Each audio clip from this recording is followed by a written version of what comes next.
Hello and welcome to Area of Effect. I'm Joey, I'm Nigel. I'm Greg. And I'm Tom. and today we're going to be talking about names. Specifically, though, we want to talk about if the quality of a game should be judged by its name. Greg, I know you had a lot to say about this, so why don't you get us started? All right. Basically, the way I came across this, topic would be I was playing Resident Evil 6 and I had played it before and I was kind of, cruel to it. And the second time I played it again and I kind of enjoyed it a little bit more than the first time. And so it got me to thinking, should I down this game because it's a poor, representation of what Resident Evil typically is? Or is it still a good game because I had fun?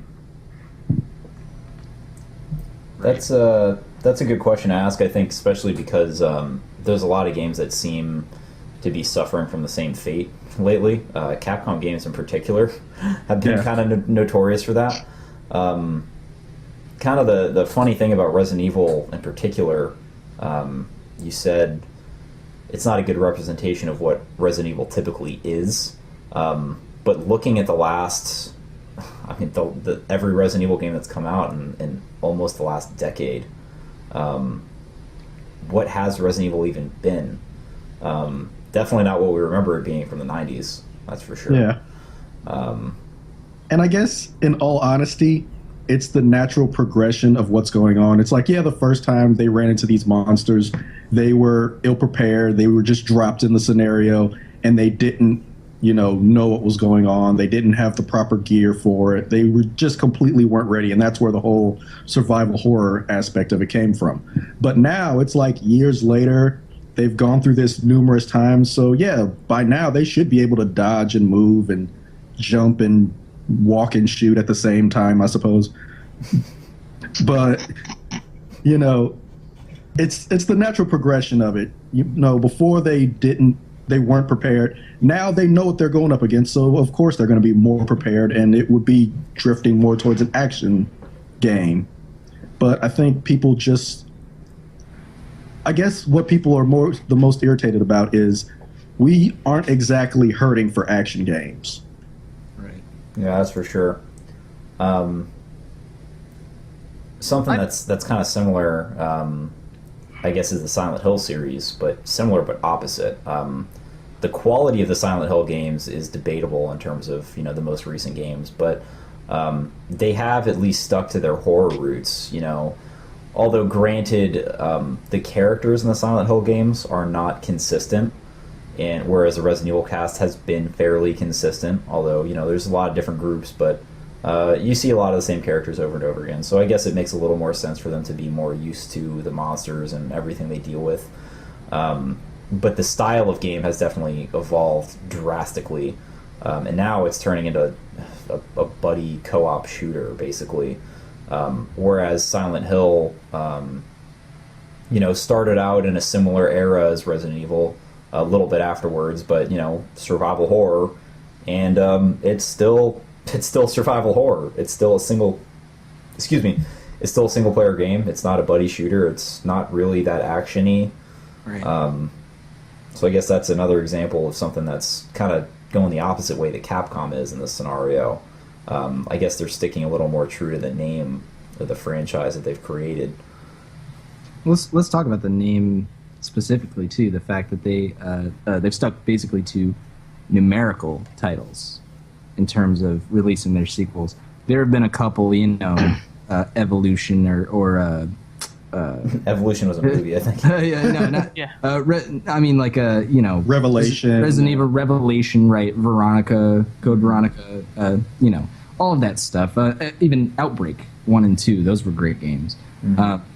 And those kind of leave, they leave you imagining what the game is going to be like a little bit more than just Resident Evil 5 or Resident Evil 6. The title alone tells you nothing, essentially. Yeah, that's true. And that begs the question, why did they do that? They've even poked fun at themselves in the past. Like I remember playing Mega Man Legends 2 back in the day, and there's a joke item, and you pick up Resident Evil 43 on the ground. So they knew they were going to keep doing that, and they probably will. Yeah. Well, I was gonna say I think it's just one. It's easy just to put a number at the end, Yeah, it is, for sure. and it definitely doesn't help because it seems like now they're just manufacturing them. It's not a bunch of artists getting together to combine their visions on a group project. Now they're just manufacturing them, and Right. I think that more than anything is what made Resident Evil 6 so poor in people's eyes. Not necessarily that it was different from Resident Evil 1 or 2, because Resident Evil 4 was really different, but it still had, a type of survival horror to it. There still felt like there was a passion to it. I felt like with Resident Evil 4, and I may be biased to that game because honestly that was the first Resident Evil game that I really got into. Right. But I feel like while it was still a huge departure from the other games, I mean, absolutely massive departure, it still felt... enemies still felt intimidating. Bosses seemed tough, at least, the first couple times you fight them. They were hard. I remember the first time... I don't remember the name of the enemy, but it's the part where Salazar throws you down in the pit and he sends his right hand after you. The first time that I played that part in professional mode, oh my god, I was still terrified every time I turned around and that thing was running up on me because I knew it was going to tear me up and I had to be careful about the way I played it. Yeah. Going into Resident Evil 5, which was the same kind of game, I don't remember that feeling with anything ever in any experience. And I played that game quite a bit when it came out. I enjoyed it. I still have it. Yeah, I mean, it was a fun game, but I just don't remember that feeling of being intimidated by any enemy in the entire game. In fact, most of the time when I would get some of the harder enemies that would kill me, I remember just being annoyed by them.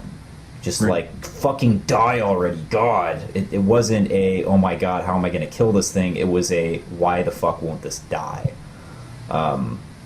So, I mean, there's a lot to do with the presentation, and, I mean, for me, the biggest reason why the more recent Resident Evil games have sucked in my eyes, and especially 6, the reason why I didn't like that, is because it's like a buddy cop game now. It's all like, Yeah. you have an ally with you at all times. I feel like that just waters it down. There's nothing less scary than having somebody by your side that can revive you all the time. It's just stupid.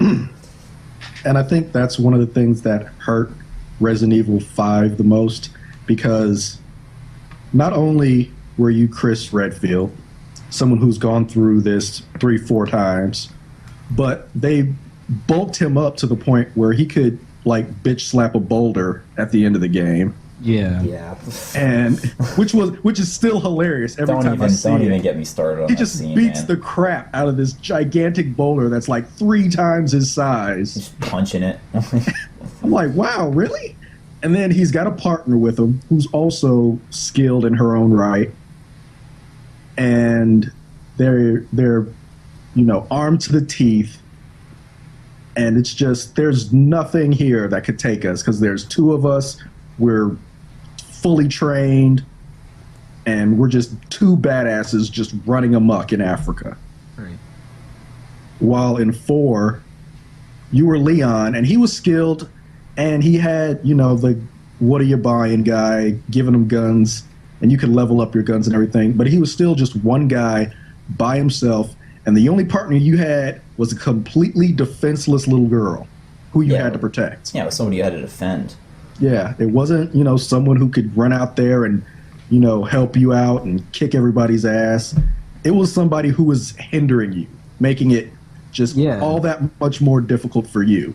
There were also quite a few parts in that game, the pretty lengthy segments as well, where Ashley wasn't even with you. Yeah. And you were completely by yourself. And you do get that very like later on in the game, you get that like sort of mature feeling where when I say mature, that's probably is coming off differently than what I mean, but you get that feeling that you've progressed through the game, because you start out and you don't have that many weapons, and you meet up with Ashley and you lose her, and you meet up with her again and you lose her again, and then by a certain point in the game, you start to feel like you're this badass who, like, exactly what to do. The enemies are still tough, but you're experienced enough and you have enough gear that you feel like you've made progress. Yeah. It's a little bit different than in Resident Evil 5, where you get to that same point in the game, you've still got Sheva with you, and your guns are all upgraded and everything, but nothing's really changed. The format of the game is still identical to the way it was when it started. Yeah. There's really no arc in terms of a climax, or the beginning, middle, and end don't really feel any different. You just go through the same bullshit segments, same bullshit puzzles. And there's not even a real progression in enemy either. Because, like, remember with all the other Resident Evils, you started out with zombies. Mm-hmm. And then zombie dogs came in to throw a little something else in there. Then zombie birds. Right. And then... And you had lickers in Resident Evil 2, which fucked you up. Yeah, and they didn't even send out a bunch of lickers at you. There was, like, maybe one or two. And so when it happened again, you were like, oh, shit, it's not one of these again. While in Resident Evil 5 and 6... those are like the first things you run across are like these huge monsters, and like there's not even the progression of, okay, I'm weak, but these enemies are kind of slow, and some of them I can run around, and yeah, I've got low ammo, but they don't follow me, so I can just run around all of them and try and dodge as many of them as I can and shoot them if I get cornered. Now it's just, man, fuck everything. Right. So to go back to the original point, after playing the game again, you started to enjoy it some more.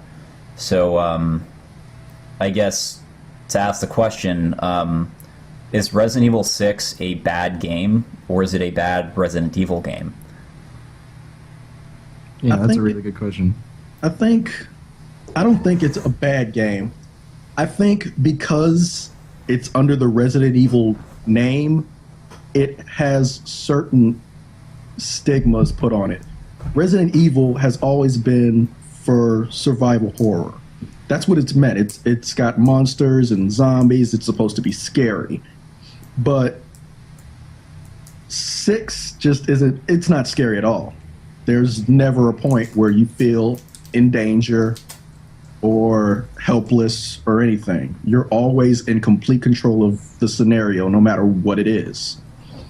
So I don't think it's a bad game necessarily anymore, because, like I said, I had fun playing it, especially with Mercenaries. Mercenaries is fun to play, just running back and forth, shooting zombies and getting stupid costumes. Yeah, back when I had 5, I played that more than anything, the Mercenaries mode. Yeah. And like with the new movements that you have in 6, it makes getting high scores really easy, so long as you don't get like dominated.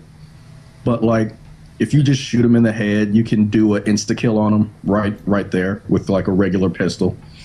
So, but like, I found it to be not necessarily good, but fun. One of those guilty pleasure kind of things. So, but the fact that it has Resident Evil in the name, and they push it like it's supposed to be scary. You start the game and there's spiders with red eyes and it's dark and scary shadows and Resident Evil. It's pushing it to be this terrifying experience, but all it is a shooting gallery. Yeah. Yeah, honestly, when you say that shooting gallery specifically, like, I think of so many other just like the early Call of Duty or Medal of Honor games. Like, what really separates those games from the new Resident Evil games, when you have a partner, you have AI that's helping you shoot, like, you're literally just going through a mission, like an army mission or something. The only difference is zombies. Yeah. That's it. Especially when you get to Chris and Chris's partner, I can't remember it off of this, Pierce. Chris and Pierce's missions. they are very, very similar to a Call of Duty game. There's tanks and freaking other guys sitting there like, yeah, we got to blow this wall. All right, breach. There. And, you know, when you get to his, it's really, really, it might as well just switch from third to first person and just have at it. Right. Yeah. I mean, that's honestly the logical progression that they seem to be leading towards. Not necessarily the logical progression for what Resident Evil started as or anything like that, or what the fans might want, but yeah, in terms of what they've been producing as of late, that seems like what they're going towards. I don't even think they know it's the logical progression for the story and the characters. I think they just, because they even said that the Call of Duty franchise makes so much money, so that's why they're trying to push Resident Evil 6 as more of a Call of Duty game. Yeah. Like, they said that in an interview. And, like, since Resident Evil 6 did poorly, they are trying to go back. And honestly, they could just go with the Silent Hill route. What's wrong with having new characters? It's like, yeah, I'm going to miss Leon because he's, like, my favorite character, and Chris is cool. Right. I mean, honestly, that's how Resident Evil started, though. Resident Evil 1, you had your playable characters were Jill and Chris, and then in Resident Evil 2, you had Leon and Claire, yes, forgot her name for a second. I don't remember there being any mention of what happened to the characters from the first one in Resident Evil 2. There may have been a mention about the mansion briefly, but you don't ever see the characters, you know. See Barry, he becomes a zombie. Is he a zombie in that game? Yeah, It's been a while since I played it, forgive me. Yeah, he's like wandering around in a back alley. That's all you're good for, Barry. Yeah. I think it's like more obscure than that. You have to like beat the game once under certain settings. You have to get there in a specific amount of time, or without getting shot, or without getting attacked by any zombies or something, I think. Yeah. Where's Matt when you need him? He knows this off the top of his head. Exactly. Anyway, so you know, you've got those, and then in Resident Evil 3, it goes back to Jill, and it's just Jill. But then I think the next one was Code Veronica, and you're Claire, and who else did you play as in that game? Leonardo DiCaprio.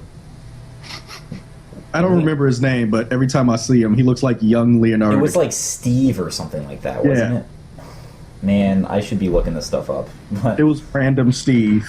Yeah, anyway, point was that, you know, they didn't really start off as a consistent cast either. They were kind of showing different people's perspectives during the zombie apocalypse, you know. And then one thing that was great was, one thing that I really liked was Outbreak, because Outbreak was just like a guidance chapter. You didn't play as anybody from the other games at all. You were just a bunch of random people. And that game was great, you know, and you had allies in that game. You had people following you, and it may not have been quite as scary as your very first experience with the first two games, you know. But, like, damn it, that was a fun game. Yeah, I don't know, man. I stack up some of the moments from that with some of the moments in both Remake and 4. Yeah. Like, not to say that 1 isn't as good as Remake, but Remake is scary as fuck. Remake was by terrifying. Remake is by far the superior version. I mean, I don't see any way to actually argue that Remake wasn't better than the original in every way. And that's few and far between when remakes are really that good. Remake is better than, like, it goes, I would say, I don't know, because I haven't played Remake in a while, but it's definitely up there with 4 as, like, the best Resident Evil games. Yeah. Mm-hmm. Remake was great, and you know what else was great was 0, actually. Yeah. Resident Evil 0 was awesome.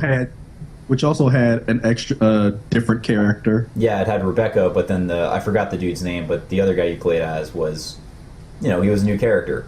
So, you know, that formula was working, and even though, again, there was another one where you switched between two different characters, but it was still like it was a single player game.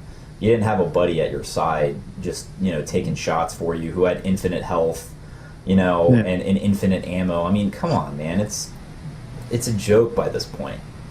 It seems like they're like, whoa, what's successful? let's just copy that, and that's like what they're doing. And Bring the focus group in here. Let's see what they got to say. yeah, Surely they'll give us the right idea. I want Honestly, some stuff I'd like to see them bring back to Resident Evil. Limited item space in your inventory. That Well, made you- it so scary. You've got limited item space, and all of them. Yeah, in the new ones, but you can get attaché cases and all that stuff, right? That was only in 4. Yeah, that was was only in only 4. And in 5 and 6, you've only got so much inventory space. Right. I actually But- like the attache the case in 4 better, just because you could increase the size of it, but Yeah, you still had it's like an RPG element for sure. What I liked about that was that the attaché cases are pretty expensive, so you've Yeah. got to decide if you want to carry more stuff or if you want to spend that money upgrading your weapons or something. That was kind of a nice, a nice choice to make. It made your, it made the way you spend your money feel like it mattered, as And, opposed to like Resident Evil 5, where it's just like, yeah, I'll just fully upgrade the speed of this gun right now. Well, I mean, like Yeah. compared to 1 though, and you literally had how many slots was it? It was like It was like 6, I think. 6, and then you get 1 extra or 2 extra with the girl. So it's like, yeah, I don't know. That made it so terrifying sometimes. But yeah, it's basically the fact that they're not. They throw the name of Resident Evil on the game because it's, I guess, still in the universe. It still has the characters, but it's not a Resident Evil anymore. Now it's something else. And maybe if they put like a subtitle under it or something like that and say, yeah, it's in the universe, but it's not it's not the Resident Evil. It's, something else, but it's still in the universe. Maybe that would have went over better because people would be like, they'd have the argument of saying, well, it's not Resident Evil, like how they did, Metal Gear Rising. It still had the Metal Gear name, but whenever people tried to bring that argument, it's not stealth and, you're not sneaking around. It's like, well, it's not supposed to be. It's not Metal Gear Solid. It's Metal Gear Rising. Different animal. Right. So, I mean, I could argue that I don't think Resident Evil 6 is a very good game by itself, but Right. that opinion aside, is most of the hate that game got fanboyism? You'll always have fanboyism. I don't, especially when it comes to, nerd stuff like video games, comic books, sci-fi, fantasy, that kind of thing. Because we don't like when something, because you're messing with nostalgia. We played this stuff. We grew up playing Resident Evil. It was like our first introduction into scary thing that video games not only can be fun, but they can be scary and terrifying, and make you jump out of your pants because you're like playing it in the dark by yourself. But this is something that we grew up with. It's like a part of you. It's a part of your childhood.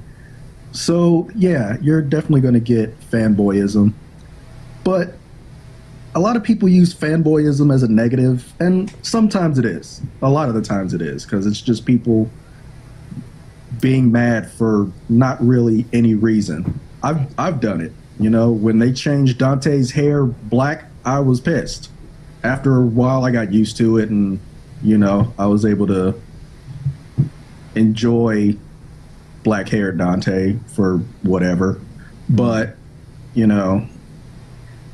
just don't like seeing the stuff that you grew up with, stuff that maybe has a personal thing for you. Maybe playing the original Resident Evil got you over fear of something or whatever, that you were able to, put yourself into these characters and say, if this person can fight through their fear of all this crap, maybe I can too. Or, Right. Some of this stuff hits home for people. Mm-hmm. All right, so let's move on. Nigel, I feel like you haven't said a word in about 24 I minutes. No. I'm like Um, Resident Evil. I know of it. Obviously, you weren't a Resident Evil fan. Do you know of any examples of something similar to this in the PC gaming world? Oh shit. Drawing a blank? Why am I here? Half-Life! Honestly, it's not a bad example, just because there have been, I feel like some of the worst naming situations in that series, like Half-Life 1, Half-Life 2, Episodes. Half-Life 2 Episode 1, Half-Life 2 Episode 2. Okay, we're done. They're I don't understand what they're doing with this, but I'm hoping it doesn't turn into like a friggin' Duke Nukem or something like that. But they're postponing It might. Okay, fucking three, interesting like story. so hardcore. Yeah, go on.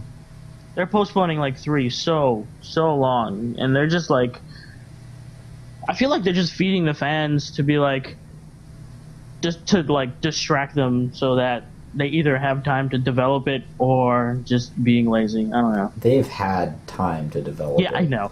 I mean, if you go back and look at videos of when, like, their press releases and stuff of Half-Life 2 and how advanced that was for the time, I don't know if they can top that. By today's standards, I don't know how they can bring it all the way back up to that same awe-stricken level that everybody was at. Yeah, well, like, when Half-Life 2 came out, it was the first time you saw live physics in such a grand scale. I mean, the physics engine was, like, damn near groundbreaking, and everybody started using it. You see, after Half-Life 2 came out, like, Havoc's physics engine was in fucking everything. it still is in everything. Yeah, it is. Like, it was, the physics engine was so good and groundbreaking, they gave you a gun to mess with said physics engine. Yeah. And it was Gary's mod. so much fun. Gary's mod is still super popular on PC. Like, I feel... Shit, what was my thought? I kind of... What? I had it and then I lost it. Nope. Still gone. Gone. Yeah. Well, maybe that's what they're holding out for. I never really thought about that in that way. But maybe they're holding out until they figure out something that can top the advancements they made before. I think that's it. That might be all it really comes down to. I remember it now. What you call it? Valve is like super cloak and dagger about everything they do, and they have like a million other separate projects they're working on. So they're not just sitting around and like massaging Gabe Newell's feet or something like that. They're all absolutely. I don't think there's any question that they're busy on other stuff, but they're all doing work. And there has anytime like a interviewer person goes up to Gabe Newell and they're like, "Hey, how's Half-Life 3 coming?" He just like dodges the question and is like, "Yeah, that's a name."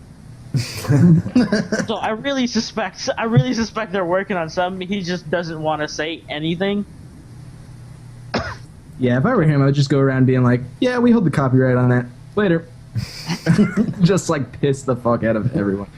Smoke bomb. I mean, away. there were like riots outside of his office and stuff, and he still never gave in. No, never. You know what he did actually with that?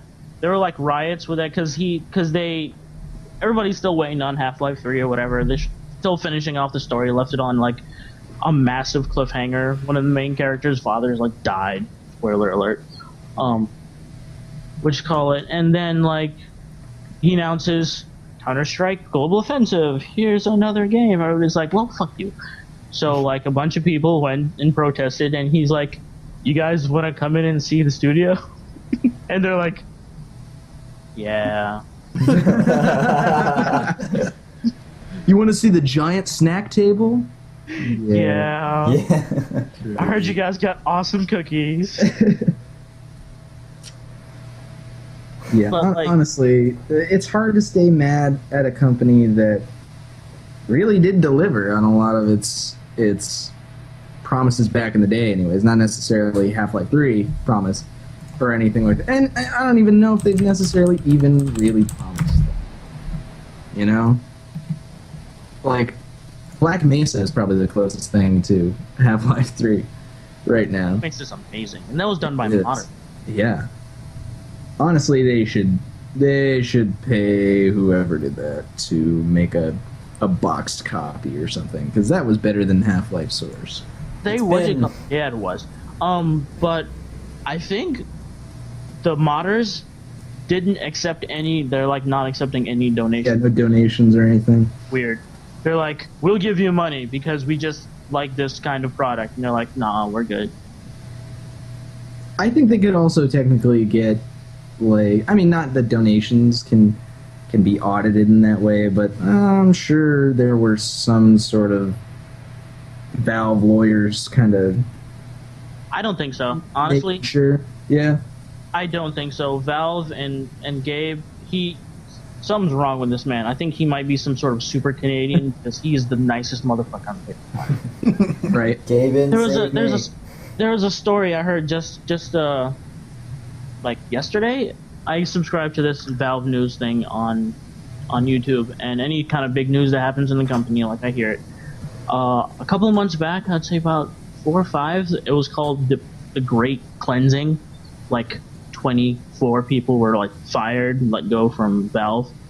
And again, very hush hush. They didn't say why or anything. It was just like project reasons. Like some things didn't go through, some things people were moving on. So there's stuff like that. But 2 people came out saying they're working on alternate reality glasses, and it was a project they were working on in Valve. And I was like, what? Like, what does Gabe have to do this? What does Gabe have to say about this? Is the company gonna like absorb them back in? But he released a quote saying the guy that had made the glasses, released a quote, said, no, I talked to Gabe. He said, the project's yours. We canceled it and it's all yours now. I'll talk to the lawyers and we'll make this happen. Damn. Okay. Sure, you have all the rights to your product. Wow, that's pretty awesome. I mean, if it was like EA or Activision or something like that, they'd be like, "Nah, cease and desist. Stop that. Give that back." So to get back on topic, Okay.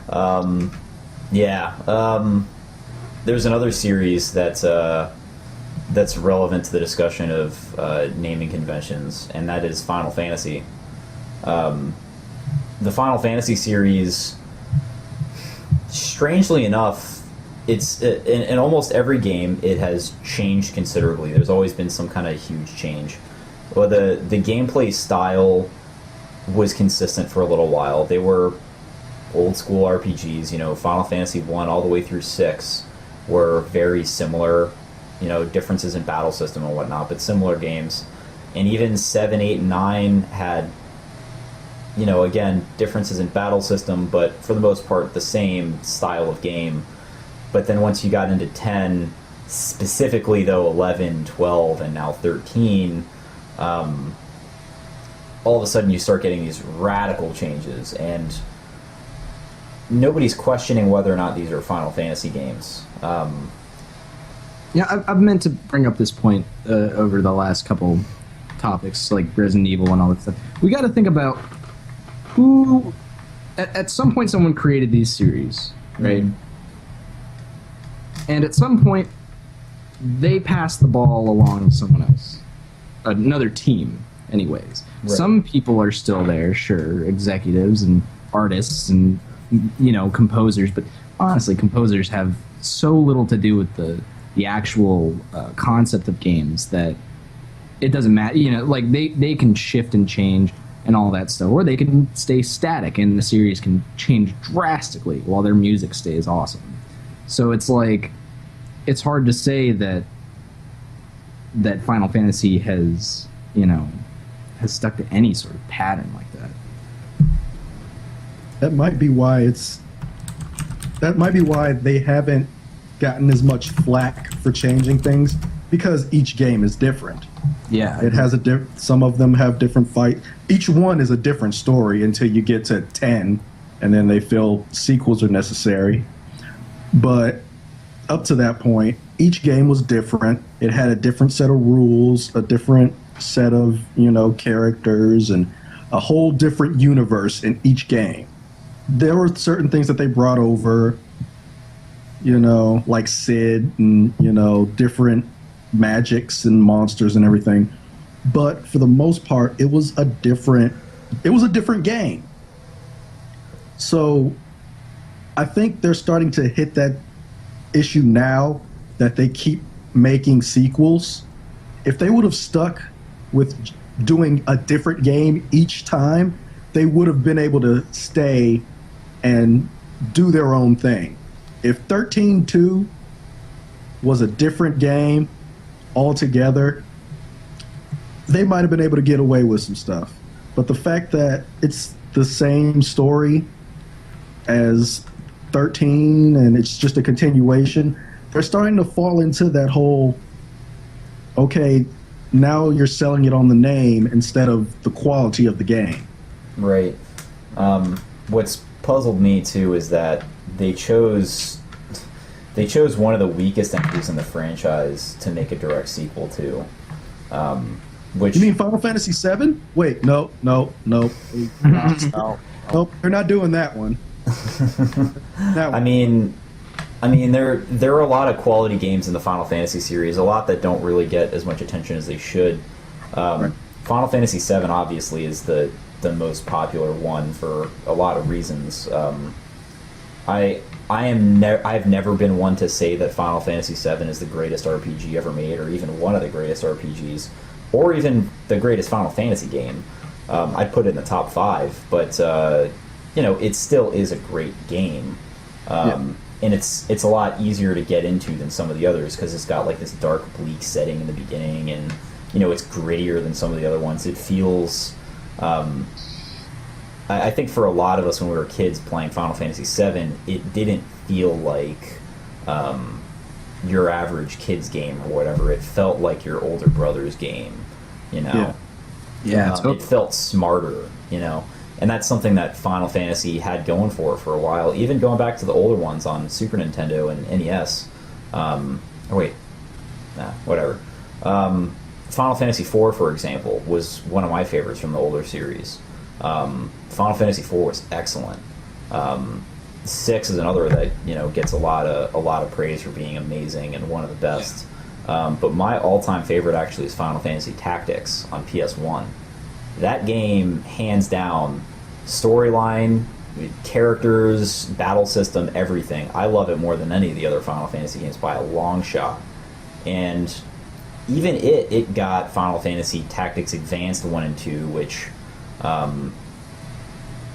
completely different characters and everything. Not even, that's not a direct sequel. It's only in name that it's a continuation, really. But then Final Fantasy Tactics got a remake on the PSP, But it still seemed like it was one of those things that they're just kind of doing it for the sake of producing more units, I feel like the Final Fantasy series has lost its heart a long time ago. And no longer, Tom, like you were saying, it's no longer a collection of artists or what have you coming together to produce this concept.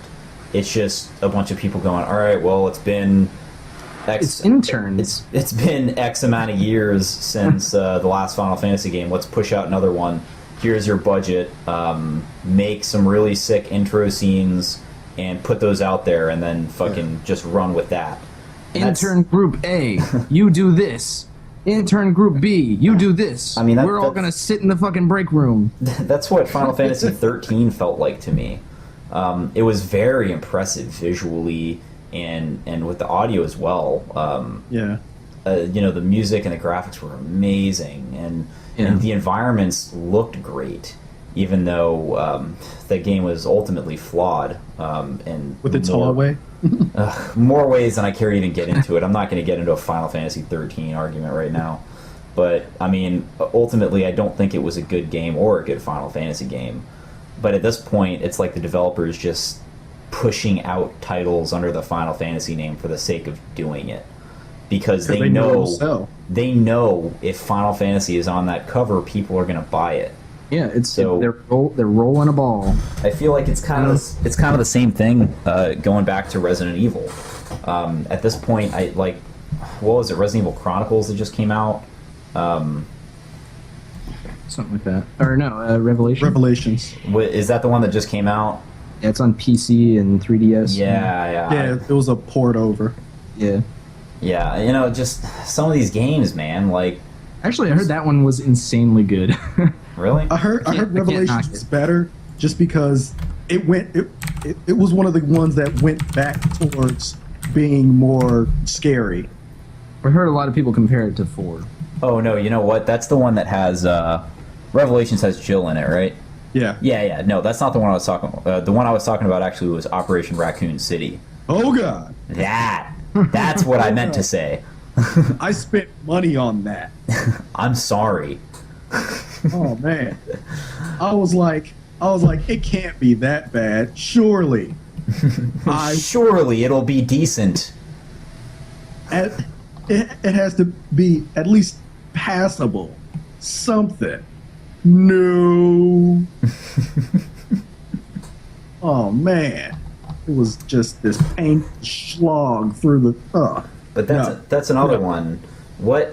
Who was that game made for? You know, was there a guy that said, "Oh man, I have this idea for the next Resident Evil game. It's going to be this and it's going to be awesome." Or was it Capcom just going, "Yeah, so we're due for another one. Go." It was a mixture of the two. They went and picked up a drunk guy in a bar.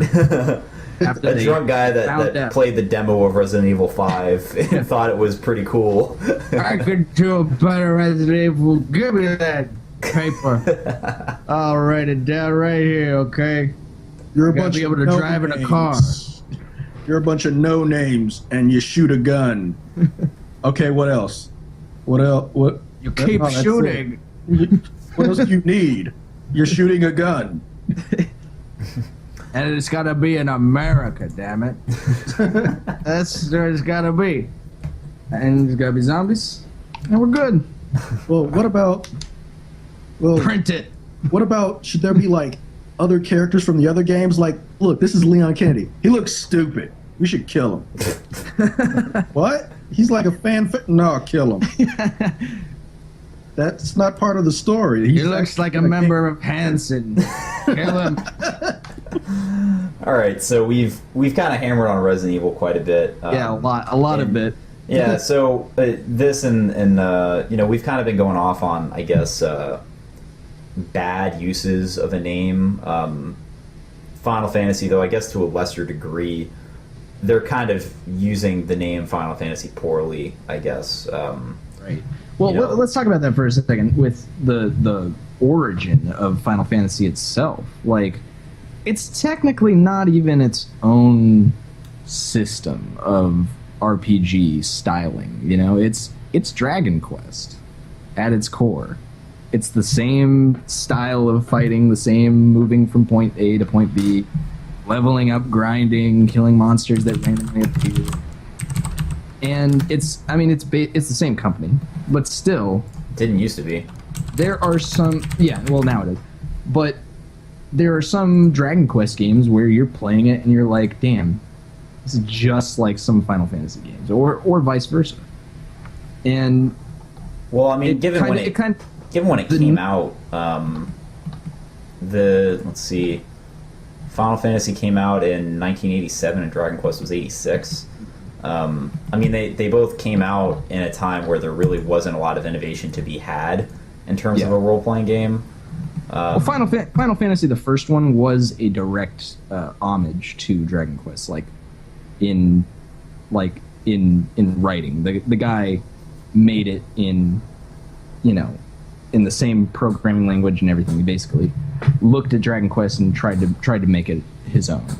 And there have been different people who've done the same exact thing over the years, like the guy who did the Ultima games. He basically made a tabletop game into PC. Well, But- those games were actually based off of his D&D campaigns. Right. But But yeah, it begs the question, like, what what does the name of the game actually matter when you're satisfied with the system that it presents? So the way I feel at this point about that question particularly, at some point, whether or not the game can be good or bad with a different name, giving it that name carries certain expectations. And with a series like Final Fantasy, to an extent, you throw away those expectations. But one of those expectations is quality. Because for a lot of us, some of the Final Fantasy games are some of the higher quality games that we've played. In terms of, whichever ones are your favorites, those are probably some of your fondest memories of playing those Final Fantasy games. If you were a fan of the series ever to begin with. Non-fans of the series obviously are not going to agree, but you see what I'm saying. Yeah. But going into games like Final Fantasy 12 and 13, the quality starts to become extremely debatable. And obviously there are still plenty of people that like those particular games, but I feel like you need to hold the writing quality and the character development, and you need to hold all these things to a certain standard of quality. And I feel like they just drop it after a while and start churning out these games. And it's sort of the same thing with Resident Evil, where instead of trying to preserve the expectation of quality, they just don't care. They're just like, well, it's a Resident Evil game. People are going to buy it whether it's good or bad. And they just, they might have some ambitious ideas, but, they don't execute them properly. And so, those are both, I guess, bad representations of that. A good representation of it, as frustrating as it may be, is probably going to be Half-Life. Because Half-Life, although the differences in gameplay and kind of storytelling is pretty drastic between the original Half-Life and Half-Life 2 and the episodes that follow, the gameplay style and the quality of the games are pretty consistent. And there's a good chance that the reason why Half-Life 2 Episode 3 or Half-Life 3 has been delayed so much is because they want that standard of quality to be just as high, and maybe they haven't figured out a way to keep it that high yet. But to segue into a different franchise, I wanted to bring up Metal Gear. Metal Gear Solid, for example, that's another series of games that I feel like carries a very high expectation of quality. Metal Gear Solid 1 is highly regarded as one of the greatest games ever made. One of the greatest games for the PlayStation, one of the greatest stories. I mean, it's won so many awards, it's stupid. And Metal Gear Solid 1, 2, and 3, and even 4, you can say what you will about them in terms of like what's your favorite, what you liked and didn't like, but across the board, they're very consistently high-quality games. Well, we all know what your favorite Metal Gear Solid game is, Joey. The Twin Snakes. No. It is, though. I mean, we all know. You said that so sternly. No. No. Nobody else on this call but Tom knows my rage. But to speak to that, I guess to give some context of what he's talking about, I don't like Twin Snakes because I think it's a poor remake. And we're actually recently having a discussion. It's probably the reason why he's bringing it up right now. We were talking with one of our other friends, who the only Metal Gear game he's ever played was Twin Snakes, and he was talking about how it's a great game. And I was telling him he should play the first one because it's the original, because it's better. And he was like, "Oh, I like Twin Snakes. Why is the original better?" Well, I can go off, and I will go off on a hour-and-a-half long tangent on why it's a better game. But Twin Snakes obviously can stand on its own as an action game. People can enjoy it, and it's not a bad game per se. I don't think that it did justice to the original Metal Gear Solid because in remaking the game, they didn't really put enough time and effort into trying to figure out what made the game good. They were just like, yeah, well, you can shoot in first person in Metal Gear Solid 2, so let's give them that ability, without paying any attention to the fact that most of the levels in Metal Gear Solid 1 Aren't even designed for they're not designed for that. So there's a lot of rooms in Metal Gear Solid 1 where you can go in, kill everybody from one point, and then just walk to the end of it. And the game wasn't designed to be able to shoot in first person, so it kind of screws things up. It's broken. Yeah, so I mean that's the reason why I don't think it's a good remake. But again, like, you know, our friend that we were talking to, he loved the game. He had nothing but good things to say about it. And a lot of people feel the same way. So, you know, is it a bad game? No. I don't think it's a good remake, but I guess that's my fanboyism coming in, you know. Yeah. But even so, it's a pretty high quality game, you know. Not to go off on a different thing real quick, but I hate it when that happens. When someone is introduced to a series at its lowest, and then either they consider that to be good or they completely write off the series in general. Like, I knew somebody that was like, the only Devil May Cry they played was 2. Oh, I was about to say that. And they were like, this game is awesome. And I was like, I'm going to stab you in the face. No, even worse, man. I had a discussion with somebody one time about the Devil May Cry series, and he was like, "Oh yeah, I played one of them and it sucked, and I hate Devil May Cry. God of War is so much better." And I was like, "Which one did you play?" And he goes, 2. 2. And I'm like, "Motherfucker, you do not judge this series on Devil May Cry 2. You do not. I will kill you." Like, I know people, and Angry Joe did this too. He when he reviewed the last Airbender, and he was like, "No, this movie sucked. There's no way you can tell me that the TV show is better than the movie because this movie was just that bad." And like in the comments, you can see everybody's like, "No, the TV show is amazing. It won awards and everything." I seem to remember go watch the TV show. I seem to remember Angry Joe watching the show because of the movie. I don't remember if he did afterwards, but yeah, afterwards he did. But if I remember it correctly, in the review he was like, "There's no way this show could be as good as people are making it out to be when the movie is this bad." And I was like, "No." Oh man. Well, I mean that's a good point though. So going back to the Devil May Cry 2 topic, and I'm dreading where this one's gonna go. But going back to Devil May Cry 2, that is a game. No, you know what? Devil May Cry 2 doesn't make me angry. The fans of Devil May Cry make me angry. Right. But again, going back to that game, that goes back to the question: should a game be judged by its title, or vice versa? Should the title be judged by the quality of this specific game? Devil May Cry has been an incredibly mixed series. High quality or not, none of the 5 games have been consistent in the way they've played or what they've done. Nothing about them has been consistent at all, except for one character, barely, and barely, and you know. So again, like, are you supposed to judge Devil May Cry as a whole by any one of these games, or, you know, are you, when you go into playing one of them, should you be judging that game based on the quality of the other games? With a series like Devil May Cry, I personally look at it similarly to the Final Fantasy series, where because of the fact that they haven't really been consistent, I don't expect them to be.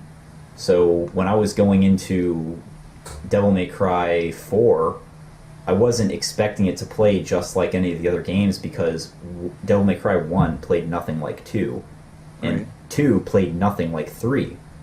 So 4 wound up playing quite a bit like 3, but it was still very different, and I wasn't disappointed because I expected it to be different. It was kind of like a combination of 3 and 1. Like, Nero played like Dante from Devil May Cry 1.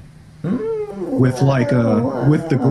I'm talking about his sword play and his gun play, not the addition of his Devil Bringer. Mm-hmm. If you take out the Devil Bringer, his movements are a little less. Like he has more of a set combo, like in 1. In 1, his combos didn't fly off the handle like in 3 because he didn't have the switching of weapons. Yeah, okay, I And- see what you mean. Well, he could switch weapons, but it wasn't anywhere near like Yeah, it wasn't on the fly. And Nero pretty much had one weapon. He had his Yeah, he had one fucking weapon. he had one weapon through He the had whole one weapon. game. My biggest And his complaint about that combos, were very, very limited compared to Dante. So like Dante played from like Dante and Devil May Cry 3, while Nero played like Dante and Devil May Cry 1 with a Scorpion get over here move. My I still beg to differ with Devil May Cry 1 though. It didn't 3 played nothing like 1 and 4 played nothing like 1. Right. 1 was much slower, and it wasn't a slow game, but combat was very rhythmic. Like Dante's combos were very Methodical. yeah, exactly. And it had that, it carried over this survival horror feel from its early stages of development when it started out as a Resident Evil game. And you had fixed camera angles, and like you would go into a room and there would be like that ominous music, and there was like puzzle solving. Not that there wasn't puzzle solving in the others, but in the first one, it definitely was structured a lot more like a survival horror game. Yeah. And so none of the first 3, none of the PS2 titles played anything like any of the others. So I thought it was ridiculous. And I don't want to go off on an hour-long tangent on this because I easily will. But I thought it was ridiculous going into the remake of DMC, how people exploded and said it was a bad DMC game and it didn't play anything like Devil May Cry. I think that's all bullshit, because what does Devil May Cry play like? Devil May Cry 1 plays nothing like 2, 2 plays nothing like 3, and 3 barely resembles 4. So what did you expect it to play like? I think everybody wanted it to play like 3, but you can't base the entire series off of one game, because that's the only one that played like that. So True. I mean, what were people really expecting? The biggest complaint was Dante's character changes, and again, my argument with that is Dante isn't a consistent character in any of those games anyway. Look at the way he acts in the first one and the second one. In fact, Dante in DMC acts a lot more similarly to Dante in DMC 3, albeit less obnoxious, I think, than he was in DMC 3. He seemed a lot more childish to me, and a lot of the cutscenes where he's going, woohoo, yeah! Spinning around his Mario cutscenes. doing, like fucking, he jumps on a rocket and rides it. Like, how can you look at that and honestly tell me that he's more mature than Dante in DMC? I think that people just didn't like the way he, they didn't like the changes they made, and I don't like things that are different. I mean, I that's won't okay. You don't necessarily have say to that. like it, but the things that people said, and the reason why it got all this bad flack was because they said that it wasn't Dante. Well, what is Dante really? When it comes, I'll definitely agree with you when it comes to the combat. Dante's personality, while a bit different, is pretty consistent outside of 2. He's a fun-loving guy. He's willing to make fun of himself. Was he doesn't- like that in the first one? Yeah. I don't really think so. He was pretty serious and ominous, and He wasn't. He was. I mean, he the first cried time- over he cried over a woman who he's known for a day that looked identical to his mother. I mean, dude, he was silly in that game. Like, silly in a way that like he's like a stone cold badass, but from a cheesy 80s movie. That's sort of how I remember him. Because in 1 he was, making jokes and coming out with retarded stuff like flock off Featherface and stuff like that. So Cheesy that's the- one-liners. yeah, I and mean, like, he's full of those in the new one, but I mean, I'm not going to And I make think- I'm not going to make a case for why you should like the new Dante. It doesn't matter. The point that I had to get at with that whole series is that people judge the new game, the remake, based on the old games, but I didn't feel like it was really a reasonable judgment, because none of the old games are really that consistent in storyline or presentation or characters or anything. I mean, you've got Dante in all of them, but I don't think he acts the same in any two of them. I think in 3 and 4 he's very similar. Like every now and again, Dante will get serious. If something needs to be serious, he will be serious about it. But if he knows that he has the upper hand, he'll goof on you the entire time. And you know what? I I think that Dante is just like that in the new DMC. Again, like you might not he's like his. In this one and that one, he was goofing on you, but he also kind of like gave you a chance. In the new one, he's honestly just a dick. He's one of those people that you really like. If you knew him in real life, you wouldn't hang out with him because you know exactly what kind of person he is. Dante in like 3 and 4 and maybe 1 is a little bit off just because it's, you know, a different time, so it was a different Dante. But those Dantes you would probably hang out with. He would have fun and he'd order pizza and all that crap. The Dante in DMC, he's rude, he curses, and he's vulgar, and Ooh, he curses. He Well, see- says the bad words. well, see, that's where people got the maturity from. When I was a kid, I wanted to be a writer, and so I was writing a book, and what I wanted to do was I wanted to make it, you know, an adult book. I wanted to be. I didn't want to make some kiddie book. I wanted it to be mature. So what did I do? I put a lot of sex and I put a lot of cursing in it. When I went back to it later as, you know, somebody who was like 27, 28, so like 10 years ago. No, I'm just kidding. But when I looked at it again when I was older and I was more mature, I read through it. I'm like, why did I put so much cursing and sex into this? This is ridiculous. And like as I got older, I realized that cursing and, you know, stuff like that doesn't make you mature. So I think that's what people were going towards. The new Dante curses for no reason.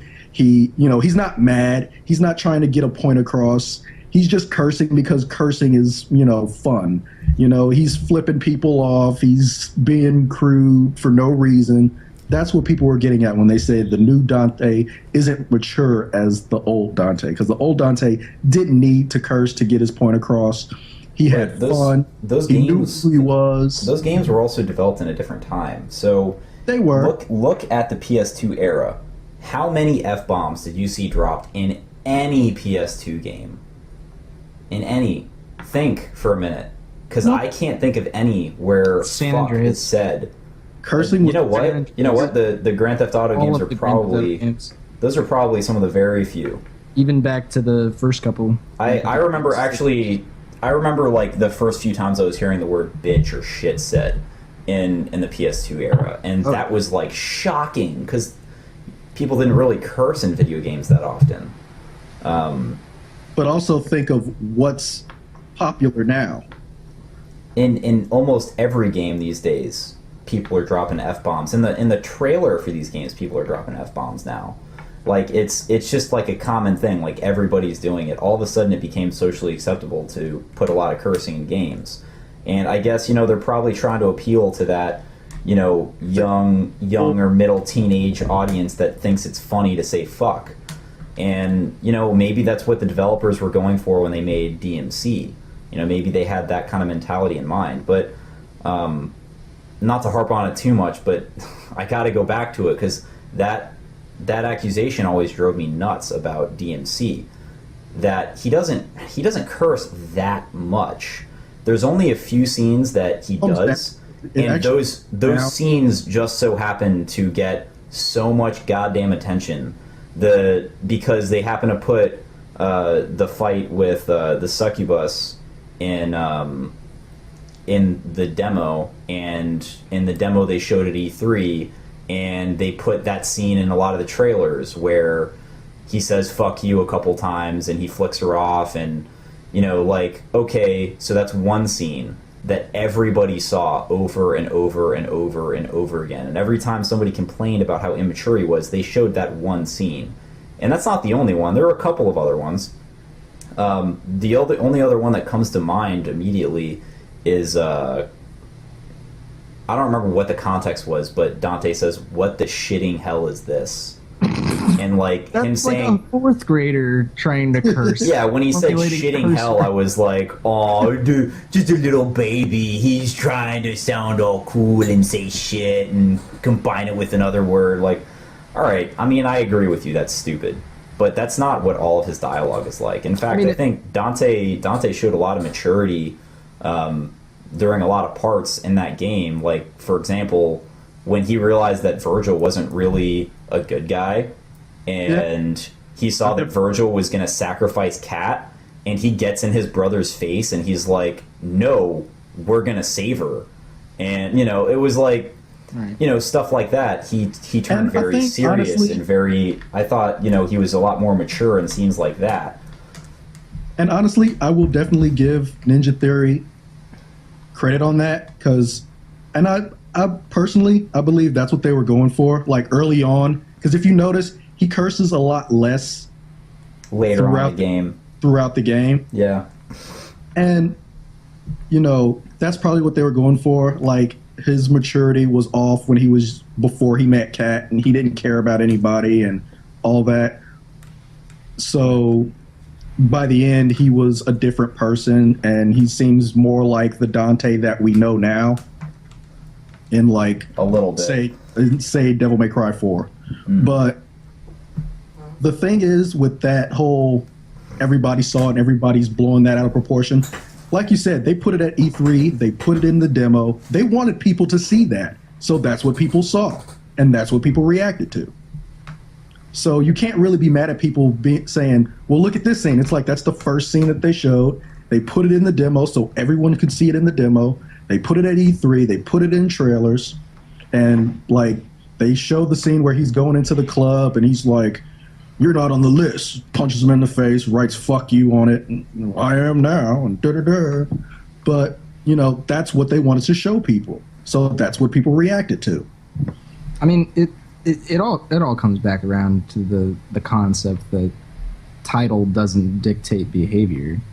Yeah. So and like we said before, just because he's called Dante doesn't mean he's necessarily going to act exactly like what people envision Dante or expect Dante to act like, And frankly, I took it as a separate game because, I mean, even though putting Devil May Cry is still stupid to me, it's still, That's the other thing. Like, why exactly did they spring for, rather than a sequential title, or a numerical title or whatever, why did they just call it Devil May Cry? That seems very misleading. Well, it was a remake, so it was meant to be a reboot to the franchise. But is it 100% like the same events taking place? I haven't. No, not at all. No, so after listening to the developers and Capcom side of things, people gave Ninja Theory a lot of bad flack, saying that it was a bad remake. I'm going to drop all arguments, all defenses for the game, getting all of that out of the away. Just throwing all that away. Right. What happened in that scenario is Capcom wanted to reboot the franchise because they felt like it was getting stale. They didn't know where else to take it, and it had been quite a few years since DMC4 had come out. And they wanted to reboot it, and they wanted it to be more Western. So they specifically grabbed a Western developer and said, we want your take on Devil May Cry, and we want a new game. And I heard, I don't remember his name, but the director of the game, I heard him say in an interview where people were complaining about Dante's appearance and his black hair and everything. And they said... Tamine. What? His name's Tamine. Tamine, yeah. They were complaining about Dante's appearance, and they said, "Why did you change the way he looks so much?" And he said, honestly, he said that they had actually made concept art that looked very, very similar to Dante in DMC3, and they were basing his appearance off of that. But when they gave those concepts to Capcom, Capcom said that if they wanted a Devil May Cry game that looked like the ones they had made, they would just make it themselves. So they basically are saying, we want you to do something different, and if you don't do something different, we're going to take your job away from you, is what that sounds like to me. Yeah. Yeah, So- pretty much. So, you know, you can argue that it's a bad reboot or that Dante is terrible in this particular game, whatever. It doesn't matter. The point is, Capcom was specifically using the Devil May Cry name to push the title, and they wanted a different developer to put a different spin on the title. So they were specifically looking for Devil May Cry to mean something different.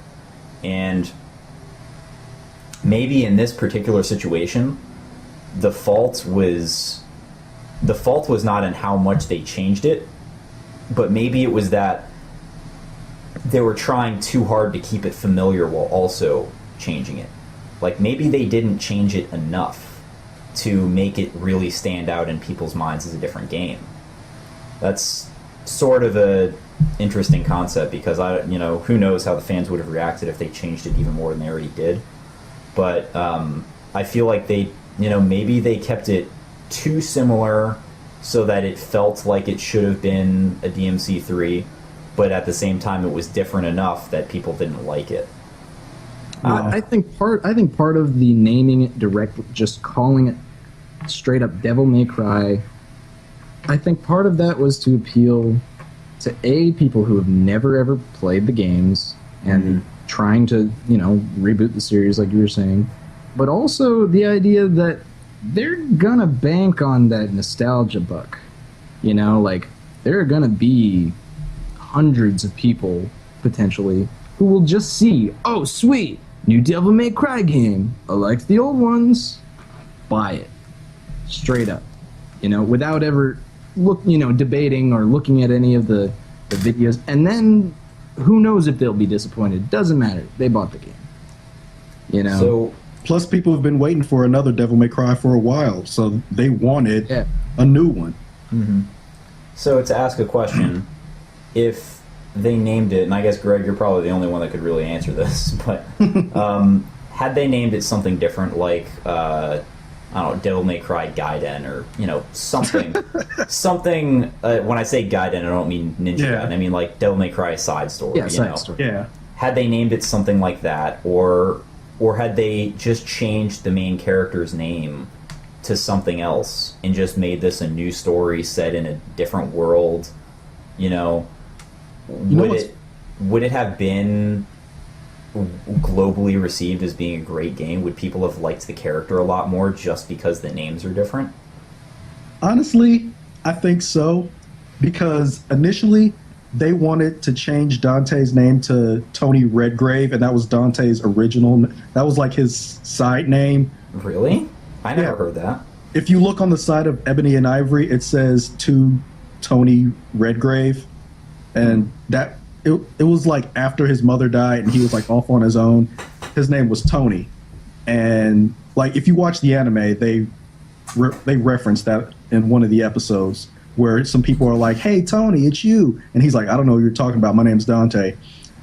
And so that might actually. And they said that they were going to tell the story. It was back when it was supposed to be a prequel before Devil May Cry 3, and it was, or like in between 3 and 1 or something like that. Anyway, but he was going to be Tony Redgrave, and it was before he became, Dante the Demon Killer that we all know with the Devil May Cry and everything. But I was interested in that. I was interested in seeing what Dante did before he became Dante. And it kind of made his black hair make a little bit more sense, because he didn't have access to his full demon power. Like, he was basically human, but because he had like a little tuft of white hair, it was kind of showing that, hey, his demon powers are starting to come through. And so when he turned Devil Trigger and he turned into the Dante that we know, it made a little bit more sense. Even though I would have liked to see a new devil form. So Yeah. instead of him just going white hair, red coat, Yeah, the Devil Trigger was definitely weak and every Floaty, way. I can't- yeah. Yeah, but anyway. but yeah, I think back to what you were saying. Yes. So if they changed Dante's name to Tony or whatever, and they added a little subtitle to it, like, you know, Devil May Cry side story or whatever. Devil think- May Cry X Remix Edition. Yeah, whatever, man. You know what I mean. Like, you Yeah, know, exactly. maybe it wouldn't have been received so poorly by fans. Maybe people would have loved it. Sort of like Metal Gear Rising. Yeah, like people would have been able to forgive it because it's like, this isn't the main story. This isn't the story that we know, that we've grown up with, that we love. It's something a little bit different, so it makes sense that the story is different. Instead of saying, this is the story that you know, but everything that you liked before about it is stupid, so we're changing it. Because that's pretty much some of the stuff that they got into in the interviews, was they were like, Dante isn't cool anymore, so we changed him, and the story's stupid, and everything about it's stupid, so you're stupid for liking old Dante, like new Dante in the new story. Like, that's where a lot of the issue came from, was that during these interviews, they were just saying anyone who likes the old one is out of date and they're old and get out of here. This is all about the new Dante, and he's cool because he curses. And he has 3 ways.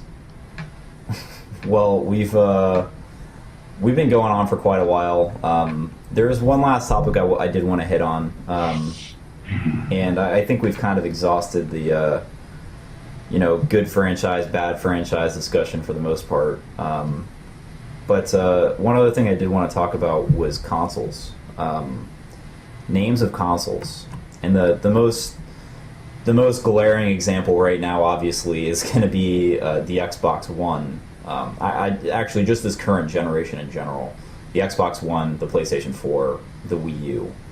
How do you guys feel about console names, and how much does the name of the console affect your perception of it? Yeah, that's a good question. I think some of the, and I hate to say it being I'm a pretty big fan of what Nintendo does creatively in terms of trying to innovate and stuff, but I feel like their naming decisions have been pretty terrible since probably Super Nintendo. Super Nintendo being the last really good, the last really good name. Maybe Really? the Game Boy. The Game Boy was a tight name that stuck in your head. How did you But- feel about N64 then? The acronyms started bugging me, honestly. Like, N64 became an excuse to call every other game that came out for that system blank 64. Yeah. You know, Wave That's Race true. 64, all of that stuff. And, I mean, we're seeing that again. There's 3Ds attached to every 3DS title, almost. And then, Wii U or U attached to the end of Zombie Wii U. U. Yeah. I didn't get that. What does Zombie U? It makes me think of a university. You know? It's like, yeah, Zombie University. yeah. And then, like, describing games as 3D seems super, I don't know, passe or just really, really dated. Like saying, it's a 3D game. It's like, okay, cool. A lot of games are 3D. I mean, the 3D effect is one thing. But, I mean, you could almost coin that as a different term, really. Like virtual reality or something like that. That's kind of the sad thing about 3D is that, I remember when 3D meant 3-dimensional. Right, like And it meant, N64, like- PS1. Yeah, 3D to me is Sonic 3D Blast. Yeah, A game not even, that- not even true 3D. It wasn't even 3D, but you could go in more than left and right. And Yeah, that's what 3D meant. And now Or Sonic like, Extreme, like we just looked at. Yeah, Sonic Extreme. it was extreme lens effects. Extremely nauseating. Yeah, I definitely don't like. I definitely don't like the naming conventions that they bring about. Like, I hated how Castlevania 64 and Mega Man 64. That one was always confusing to me because Mega that Man was 64. Mega Man Legends. It's Mega Man Legends, right? Yeah. Why didn't they just call it Mega Man Legends? It's not a different game. They just It's called not, it yeah. 64 because it Changed was. the label and everything. Yeah, they call it 64 just because it was on the Nintendo 64. That I didn't like that. I think the third Mega Man Legends was actually supposed to be on 3DS, and before it got canceled. You know what? It's just such I a don't want to sore talk about table. Capcom anymore. I know. I don't. I have a very love-hate relationship with Capcom. Yeah. I love them, but I hate them. That's I why just I find- love Platinum Games so much, because they're like old Capcom when they had hopes and dreams.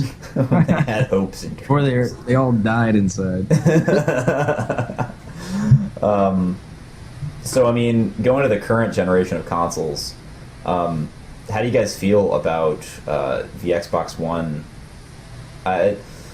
Actually, let's talk about the whole consoles series of consoles. I guess Xbox 360, Xbox One.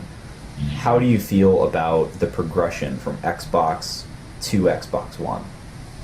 When I hear Xbox One in name, I literally glance at my original Xbox and I say to myself, "That's the Xbox One." Yeah. They need to really think about this. I mean, They it's the still- same size and everything, but Yeah, it probably. You know what? It probably is. I wouldn't be surprised if the old Xbox ends up being slimmer, from what they've shown. Nigel, do you exist for this topic? I don't know.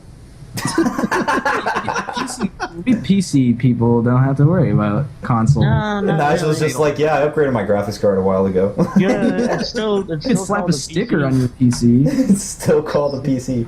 Not called PC squared or something. PCX 2000. Oh man. Well, the way I felt about Xbox, I didn't like the jump from Xbox to Xbox 360 either because the original Xbox, I thought the name was fine. It was solid. Xbox. It's got a big X on it. Almost seems sort of gimmicky, but at the same time, whatever. It's effective. It's easy to remember. It's something that everybody, it sticks in your head. It's catchy. Whatever. It's cool. Yeah. So Xbox, and then Xbox 360. What is a 360?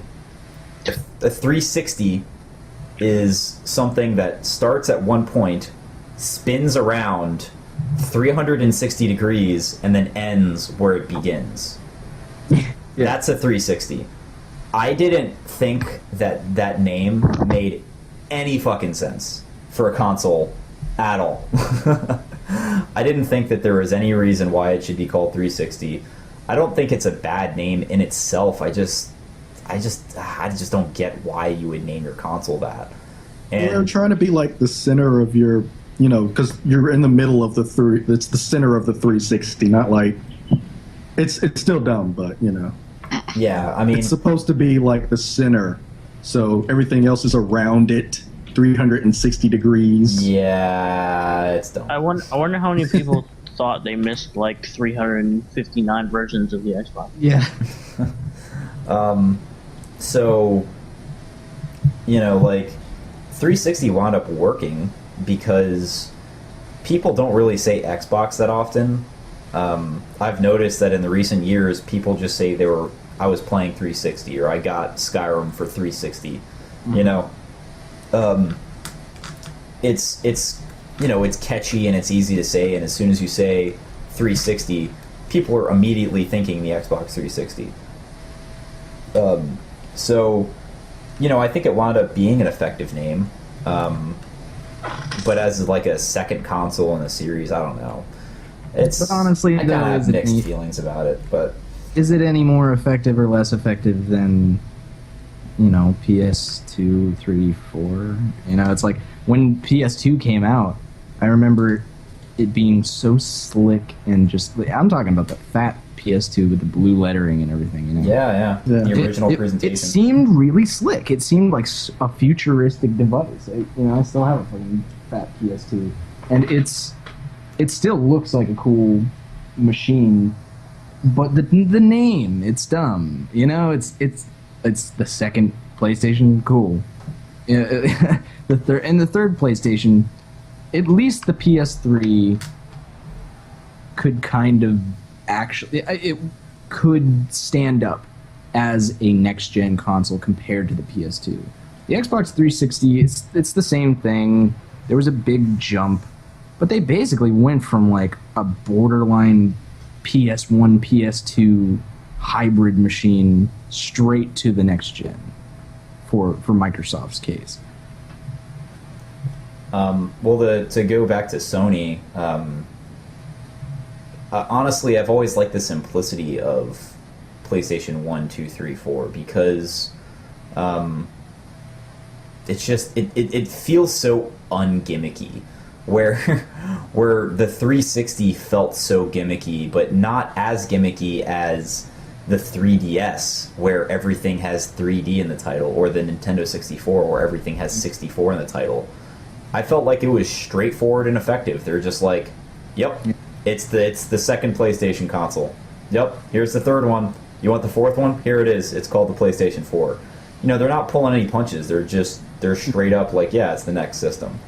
And, I mean, it may be uncreative, but, I mean, how creative do you need to be? I think when you start trying to get creative, you start getting stupid. Like, Yeah. I think a good Like example. Wii U. like Wii U, exactly. I think the perfect example though of creative and catchy system titles though is ironically enough Sega. yeah. Dreamcast was a cool title. Genesis even. It's The only genesis of uncreative title I gaming. can think of was the Sega CD. That was probably the only one that they didn't probably put any thought into. The Game Gear. Game Gear was that's kind of cool. I don't know, like it may be super simplistic, same thing as Game Boy, but it's like I don't know. There's something about that simplicity that makes it unique. And the Saturn, that's a fucking awesome title for sure. Even if it wasn't a very successful system at all, but like I and then love my GameCube. Sega Saturn, man. GameCube. I meant to bring that up. That is probably one of the worst system titles in modern recent history. Can't tell me GameCube is worse than Wii U. Come on. It's close, man. Dude, Nintendo, man, like, It's like something that a cartoon would make up when they're talking about game systems. Oh, Let's gotta go buy play the the new GameCube. GameCube. Common Game Sphere. Yeah, exactly. Okami Game Sphere, exactly. Yourself. The Game Box. That was like, it's so like, well, you're the Xbox? Well, I'm the GameCube. Yeah, you know what? That's probably what it was. You're a box, I'm a cube. What of it? And my biggest problem with the GameCube really was, I mean, not necessarily the name itself, but like the marketing too. It was so underwhelming, It was just like boring displays, boring looking box, tiny discs. Purple for some reason. Yeah, weird colors, weird like the tiny translation discs, colors and the stuff. tiny discs always, like, I never really understood the tiny discs. I mean, on one hand, there's nothing wrong with them inherently, but, and they held, I'm pretty sure they held just as much data as a regular DVD, right? much. Well, they had to split up like Resident Evil 2 or Resident Evil 4 for GameCube was 2 discs, right? Yeah, it was 2 discs, yeah. Was it 2 discs on PS2? I don't think it was. You know what? Let me check. It may have been, but I know they cut the audio quality for the PS2 version. So if you play that version side by side with the GameCube version, it's like night and day. Um, There's No, the PS2 version is one disc. Yep. And it's got extras, actually. It's got more stuff than... Yeah, it's got the add-ons and the version, fucking but, armor and stuff. The GameCube version was the superior version, actually. Surprisingly, the GameCube version was the superior in terms of performance. I mean, graphics and sound quality were definitely better. The frame rate was better. That's the problem with the GameCube having the, basically the reputation it had. People used to say it had a handle so you could throw it away. Or so that you can bludgeon people with it, because that thing Right. was sturdy. It was. Well, I mean, I just remember it having the reputation that it was like a kiddie console, Right. and maybe the marketing, the whole presentation of the console really didn't help that, because like when you turn the console on, what was the little splash intro thing? It was like the cube drops and it goes done, and it's all like, it just reminds you of a Disney movie. But Yeah, and by the it was a time very of doing- powerful console. It was considerably more powerful than the PS2. But the PS2, you turn that thing on, and it's got like futuristic shit. yeah, it's like really futuristic with like laser lights flying around. and- Towers and everything. yeah, like I don't even know what the hell those clear cubes were even supposed to be, but damn it, they looked cool. And that was How save long- data. Yeah. Or like how long you clocked playing those games. The more games you played, the more towers there would be, and then the more time you played said games, They'd be the bigger. taller the tower is. Is that why mine were fucking skyscrapers? Yeah, I was gonna say I have a fucking city on my fucking TV every time. Yeah. Yeah, I mean, that was, it just looked cool. And then, like, going back to the original Xbox, it was another one where, like, it sort of seemed like it was trying to be gimmicky and, like, the extreme marketing, the brrr, it'd be like the big X. But, I mean, it looked cool, It was more visually appealing. I think PS3 was a little guilty of that same kind of marketing too, though. Like, remember the baby commercial? That thing was terrifying. There were some, Sony's Japanese commercials are weird as fuck. I mean, the That PS2... was scary. The PS2 had some weird band commercials too. In fact, I remember back in the day, like when I used to download stuff on Kazaa all the time. Like when the PS2 first came out, or right before it came out. That was like viral video shit. Yeah, I remember like you would search PS2 in Kazaa or any program like that, and you'd find all these weird videos online. And I remember some crazy Japanese commercials that were banned that were like creepy as hell. And I'm like, what is this? I think there was a banned Resident Evil commercial like that where like there's something about Japan with little kids and like horror.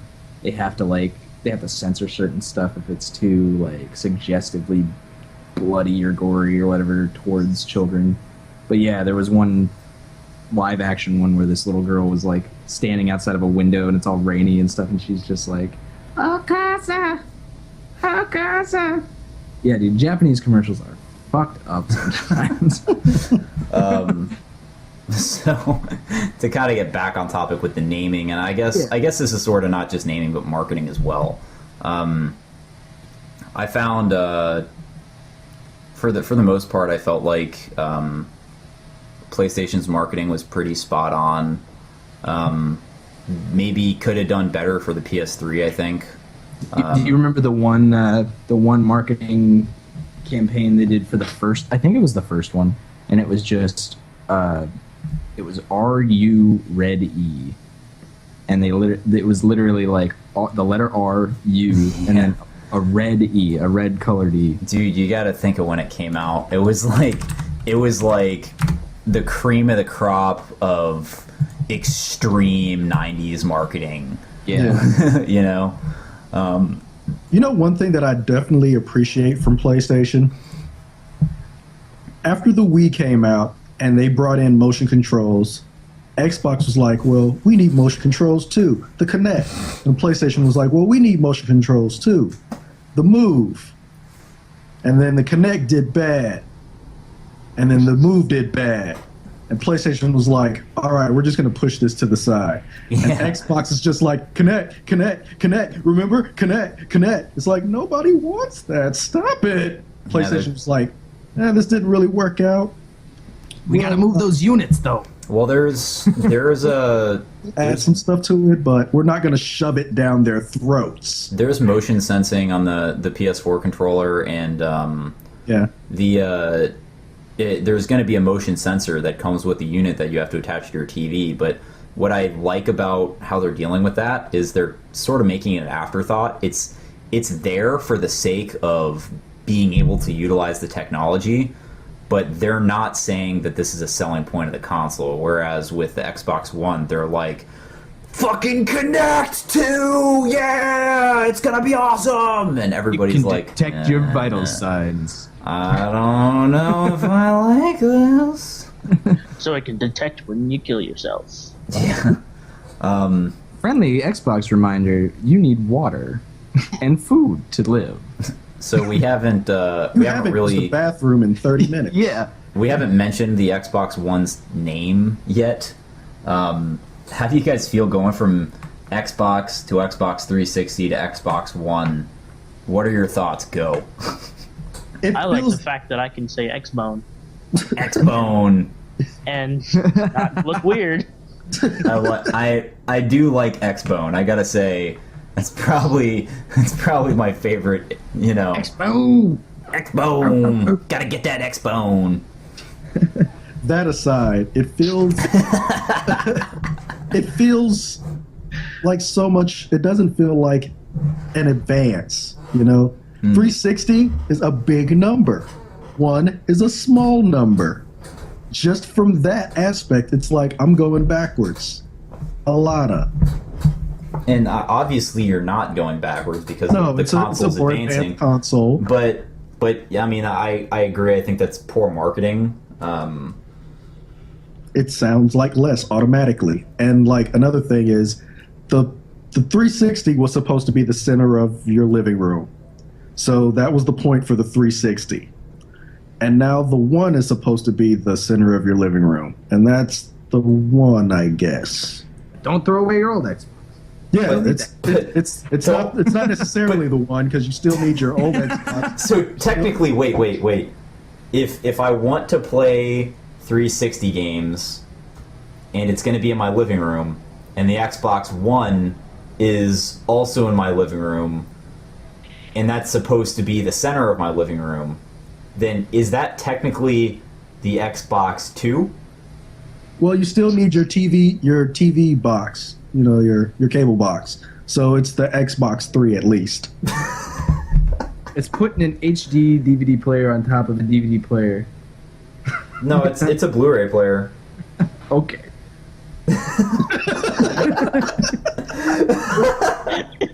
Best reaction. Okay. That's the I don't fucking care. No, I meant that figuratively, not literally. Like it has an HD DVD player. I'm saying that's how technologically like the leap is. It's really not that far, and it's probably not that useful. It's a really cool voice-activated remote. You can say Xbox. Xbox. I wonder if I am gonna be that asshole. You're just gonna walk into somebody's house without even knowing they have an Xbox and go, Xbox turn off, Xbox turn on, Xbox open Google, Xbox Brazilian fart porn. Xbox lemonparty.org. Yeah, like Go. like really, man. All right. Xbox 10 tabs. Meatspin.org. All right, so I don't even know if it's So, obviously, I think all of us, none of us are really fans of the what we've seen of the Xbox One so far. Give it a chance, guys. We haven't seen it at E3 yet. Give it a chance. But let's say you liked the stuff about the Xbox. You're kind of on the fence about it. Would changing the name from Xbox One to Xbox Infinity, would that have altered your feelings about it in any way? Nope. No, I don't think so. No, I mean it would have been a better name, Yeah. but Wasn't its code name Durango or some Yeah. lame shit like Yeah, that? well, I mean, they always used code names. I mean, like the GameCube was codenamed Dolphin. Nice. Yeah, they actually. You guys, yeah, I remember reading about that in Nintendo Power forever ago, and being like, the new system's called Dolphin. What the? yeah. The Nintendo 64 was going to be the Ultra 64 at some point. If they would have named it Dolphin, they would have had to put Dolphin at the end of games. Oh my god. Mario Wave Dolphin. Race Dolphin. Echo the Dolphin. Dolphin. Dolphin. It's dumb. Honestly, I remember the Xbox One, not the Xbox One, the regular one, the first one. The OG Xbox. We're already OG Xbox. getting Change the confused. name. God damn it. I remember hearing watching a behind the scenes developer thing, and the reason it was called an Xbox is because it's built on DirectX, so they called it Xbox. It was originally supposed to be Direct Xbox, but they were like, "That's stupid. Let's just say Xbox." That's actually So- interesting. I'm like, that makes sense. Okay. Logic Cool. from Microsoft. What? What? How okay, so you say that if the Xbox One was called the Xbox Infinity or the Xbox 720 or something like that, probably wouldn't change your feelings about it much, yes or no? Yeah, it's hard to say because we haven't really seen. I don't think we've seen enough. We're being highly judgmental of very short blips, but at the same Agreed. time, their press conference, man, they didn't get to talking about games at all until I don't know what was it, 20 minutes, 30 minutes in. More than that, but the, Yeah, more than that, probably. my problem with that conference, well, one of my biggest problems was that not only did it not talk about what it's doing for games, it didn't talk about what it's doing to make your games better.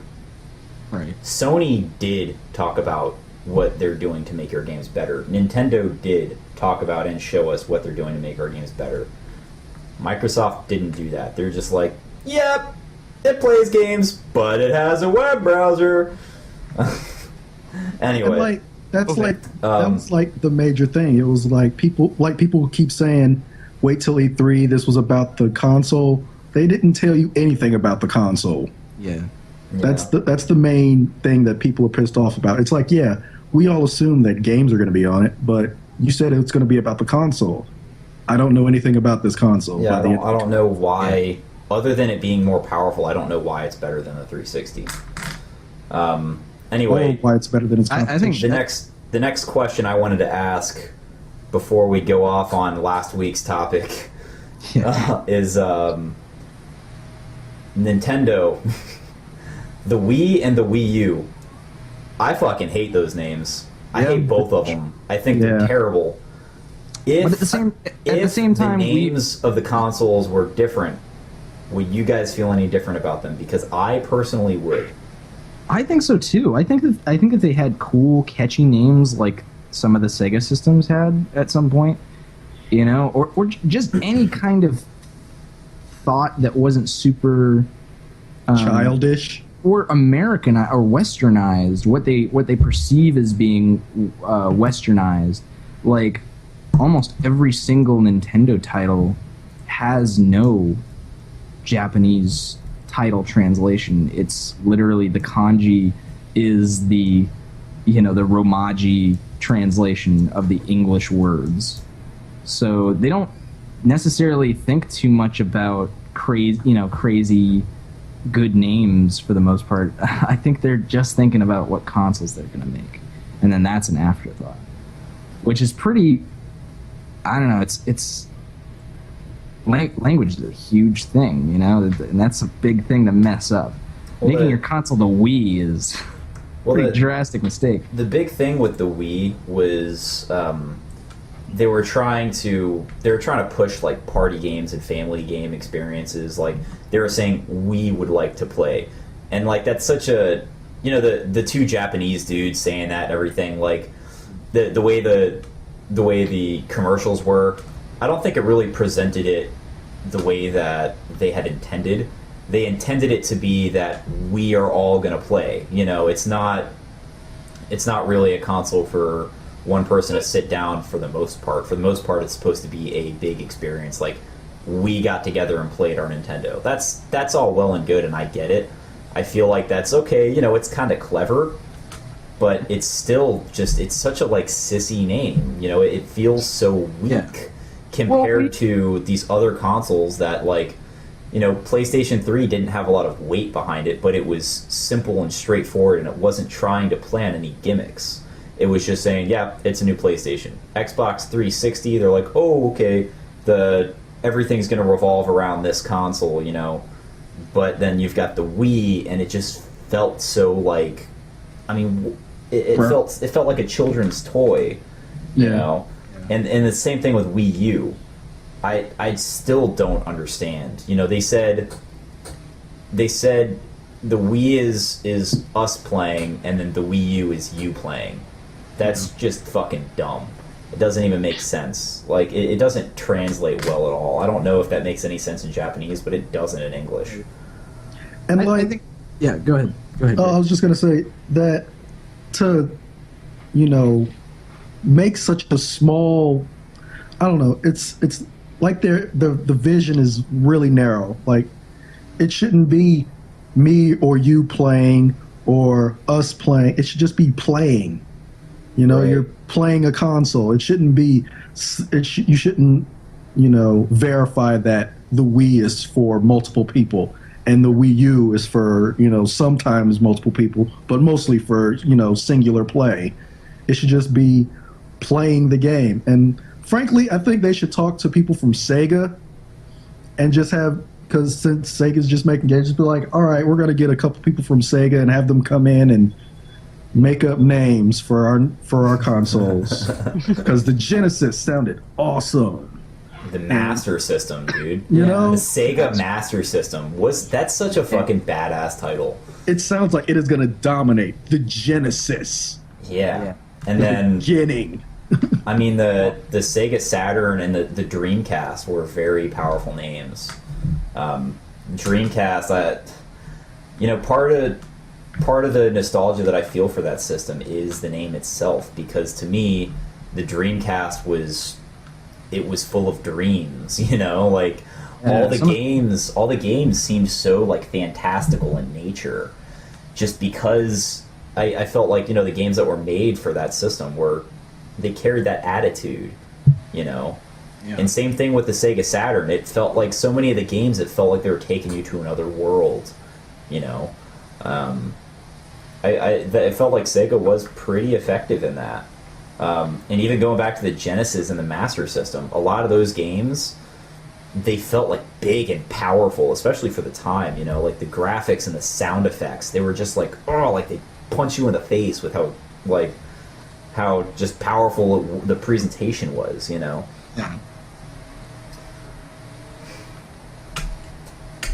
Yeah, I definitely think the Dreamcast had some of the greatest early up and coming 3D modern concept games, like high concept, like Jet Grind Radio, man. Yeah. Holy Power Stone. Power Stone, Power exactly. Stone, man. Power Stone 1 and 2, like, Crazy Taxi. Plasma Sword. oh my gosh. Did you guys play Plasma Sword?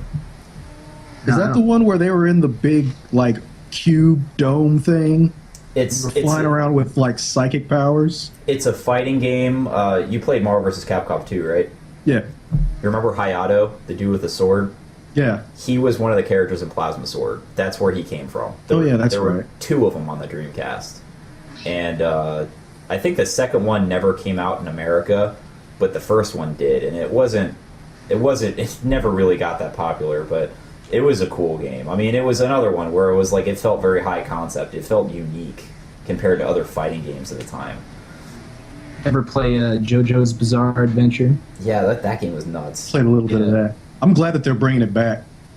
Oh, are they? Huh. Yeah. They're getting the people from, the people that made Naruto Storm and Asura's Wrath, they're making it. Tight. Man. That's cool, because you know what, Asura's Wrath, that game was interesting it was cool, man. I really To liked say it. the least. I love that game. It was every I now and really then I liked put it. it back in, just because, just the first, and like when they put out the demo, they put out bad demos. They put like some of the weaker stages up there. They should have put the first stage because it's Yeah. epic and you're on this huge ship in space and you're fighting giant space fish. I don't And think it's that crazy. the levels that they put in there were weak. Actually, I love the fight with August. Oh man, that Yeah. fight with August is badass. But I felt like putting those levels in there was kind of confusing because it didn't give you a good grasp for what the game was about. Yeah. It was very confusing. They should have put the first level and then one of the levels where you're kind of free roaming. Yeah. They should have put one of those in there at least, just to show that that kind of gameplay exists. Then again, anyway. the gameplay is pretty different throughout the game. So It can be, but I mean that was a cinematic experience, man. Yeah. I'd love to see another game like that. That was definitely. I really want a sequel to Asura's Wrath. that. I don't want a sequel. I just want another game like it. I don't know. I don't know how far they really can take the storyline for that game, but I Have definitely you beat it? Have Yeah. you beat it and Yeah, like of course gotten I all the did. DLC for it? I didn't play the DLC. No. At the end of the DLC, it says to be continued, and it looks like it could take it someplace, but I don't know. I would rather see the same concepts applied to a different storyline with different characters. I love Asura's Wrath. Like I said, I really enjoyed it, but I'd like to see it applied to something else as well. Just, you know. Yeah. Anyway, we've been going for about 2 hours. Again. So yeah, we shoot for an hour and then we kind of just don't do that. I guess that's what we're good for here is a bunch of guys sitting around talking about games. So I guess to kind of wrap things up, what's in a name, guys? The original question was, do you feel that games or by extension consoles should be judged by the name? And vice versa, should the name or the franchise be judged by the games within it? Yeah, I'd say if anything, it makes you think twice about whatever is in front of you, the title of it. You know, if not for that second deliberation, it's like how much thought would you really put into playing certain systems? If all systems and games were titleless, you just went through a list of game 1, 2, 3, 4, 5, 6 on console 1, you know, would they still have the same effect? They would, but I don't know. I think the name sticks with you. I think there's something powerful about that for sure. Okay, Greg? I agree. It's, you get attached to the names of things, Star Wars, Star Trek, Right. Devil May Cry, Sonic the Hedgehog. These mean things to people. So I don't necessarily think it's on the gamer as much as it is the developer to know what you have and really don't just put something out because it's got that name. Because then you're going to ruin the name of what you have. And then less and less people are going to respect that name, like what Sonic's going through. And Final Fantasy, less and less people are being interested whenever there's a new Final Fantasy or a new Sonic Resident Evil as well. or Resident Evil, Resident Evil 4 is the peak for me. I bought 5 and I didn't buy 6 and I probably won't buy 7. Yeah, Or 43. or Yeah. 43. But, it definitely depends. It's more put on the developer to respect their own names, basically. Yeah. Nigel, any thoughts? I think it could be both. Ha! No, seriously, like, if it's a franchise and it doesn't feel like the franchise, like, I can see that. I can feel like if something just doesn't feel like I played friggin' Halo recently and I was like, this was not as strong a story as the rest of the other ones, but still, I enjoyed it. I like killing aliens, so it was fun. as a standalone shooter, it was fun. As a Halo, I didn't really much feel like it was a Halo. So like, I feel like it can be both. I feel like you could like reviewers should do separate scores, a franchise and then like a standalone. I guess after hearing all your guys' opinions and kind of fleshing out the topic, I feel like yes, a name carries a lot of weight, and should a game be judged by its name, and should the franchise be judged by individual games? Maybe they shouldn't, per se. Like, you know, you can't judge a book by its cover, I guess. But by the same token, maybe developers should do a better job of setting expectations and then following through with those expectations. Maybe if developers were better at staying consistent to the expectations they set, maybe people would be a little less frustrated with games, and maybe we would hear a lot less, oh, this is a great game, but it's a terrible Resident Evil game, or, you know, this game is the only Elder Scrolls game worth playing. You know, maybe we would hear a lot less of that if developers put more time into paying attention to what their franchises meant to people, and try to play to that or making new IPs instead of just sequel after sequel and remake after remake. So I think that's it for our final thoughts. Thanks for listening, guys, and we'll see you next time.